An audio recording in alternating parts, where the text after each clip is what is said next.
आज हम जानेंगे कि पापांकुशा एकादशी वर्ष 2023 में कब पड़ रहा है, किस एकादशी को पापांकुशा एकादशी कहते हैं और साथ ही साथ जो लोग यह व्रत रहते हैं इसका पारायण कब है और इस व्रत की कथा क्या है और इसका महात्म्य क्या है। नमस्कार, मैं पंडित राजकुमार दुबे आप सभी का आपके चैनल में स्वागत करता हूं।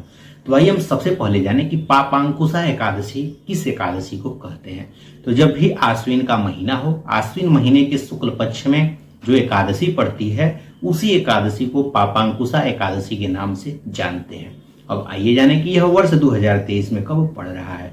तो वर्ष 2023 में इस समय अक्टूबर का महीना चल रहा है और अक्टूबर महीने में इस समय जो है आश्विन का महीना चल रहा है। आश्विन महीने को ही कुवार का महीना भी कहा जाता है। तो यह आश्विन का महीना चल रहा है। अब आश्विन महीने के शुक्ल पक्ष की जो एकादशी है उस एकादशी तिथि का प्रारंभ आपका 24 अक्टूबर 2023 मंगलवार को दोपहर में 12:49 से एकादशी तिथि प्रारंभ हो रही है।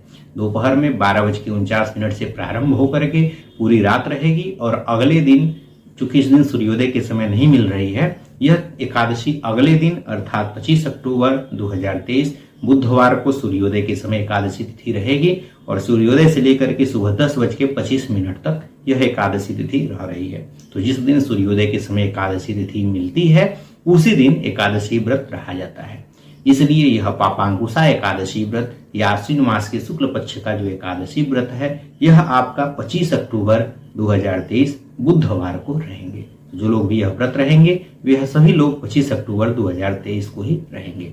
अब इस व्रत का जो पारायण का समय है वह बहुत ही कम समय के लिए बन रहा है, इसलिए इस समय को ही आप लोग ध्यान देंगे।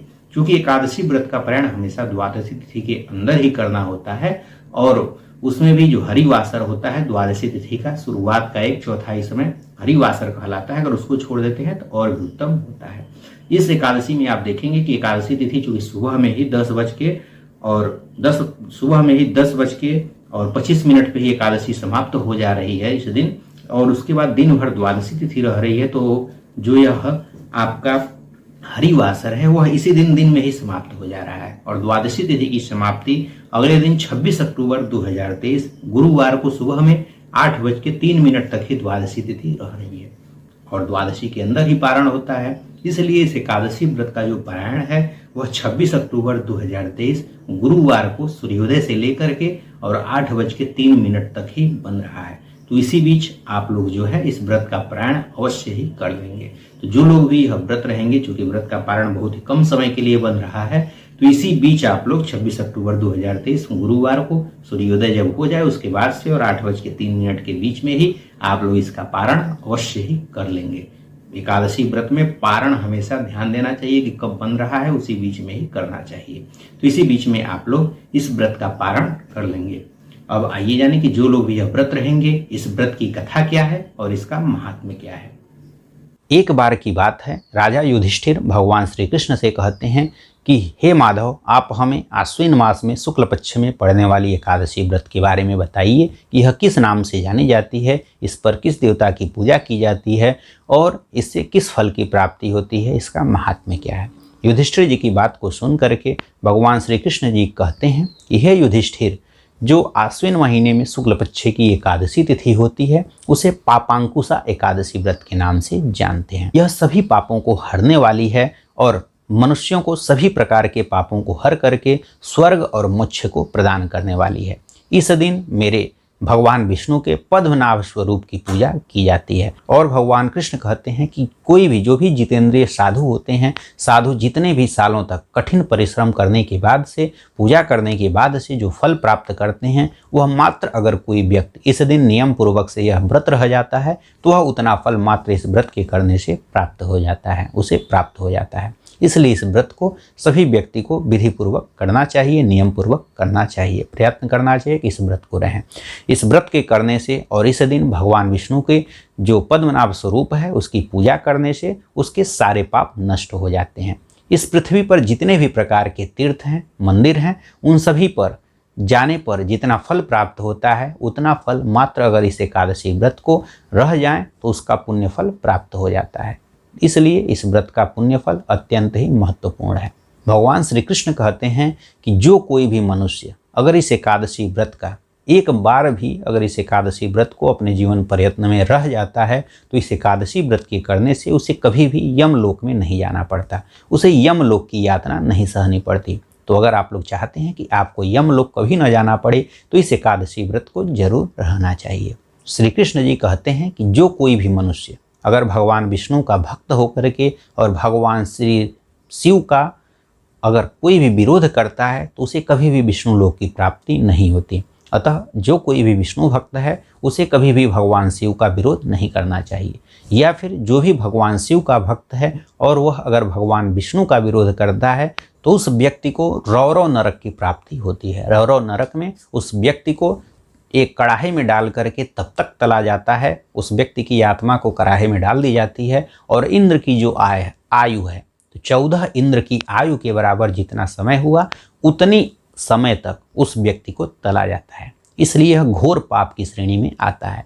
तो कभी भी कोई भी अगर व्यक्ति है अगर भगवान विष्णु का अगर वह उपासक है तो उसे भगवान शिव की अवहेलना नहीं करनी चाहिए, और जो भगवान शिव का उपासक है उसे भगवान विष्णु की अवहेलना नहीं करनी चाहिए। कभी भी उनका निरादर नहीं करना चाहिए, उनका विरोध नहीं करना चाहिए।